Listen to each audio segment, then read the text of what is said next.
Hey Nick, kind of a flip side to a question BJ got. It's been years since we've seen you as an underdog in a fight. What do you make of being an underdog in this fight?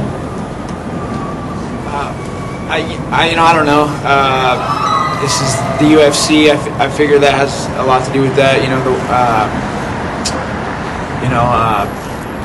I think people maybe consider the fighters in the UFC to be a lot, better, stronger fighters. So maybe that's the reason why they put me under as an underdog. I haven't really thought about it too much. I don't really pay attention when I'm, up or down on that. And I also wanted to ask you, right after everything happened the first time with the main event, some negative things to say about George, that you felt like he didn't want to fight you, and now this week it seems like you've kind of backed off on that. You haven't been as negative. Is there still kind of some bad blood there with you and George, or not really? I never felt like there was any bad blood. I felt like, I think someone quoted him on him saying he didn't want to fight me before. That's all. But I figure, it's maybe it could be a bad matchup for him. My style. That's all. I never thought about that really. Nick, it's great to see you here today. I think I speak for everyone to say that we are delighted you're here. I wanted to ask you first of all, Nick, were you kept under lock and key last night and escorted here to make sure you didn't escape anywhere to come to the press conference? I mean that in a jesting way. They did bring me down an hour early. I don't know if that was a change of plans or if that was on account of me, but I don't have any problem being here. I think it's great to be here. So, I would have loved to be at the last press conference had I, been able to make it, and I'm just ready to move forward.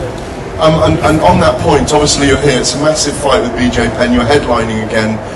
In a way, and I know you hate these questions, but is this the most important fight of your career? Because surely, as Dana White has intimated, if you beat BJ Penn, you're almost guaranteed to fight Carlos Condit or the winner of Carlos Condit and GSP following on. Well, yes, then I suppose it is.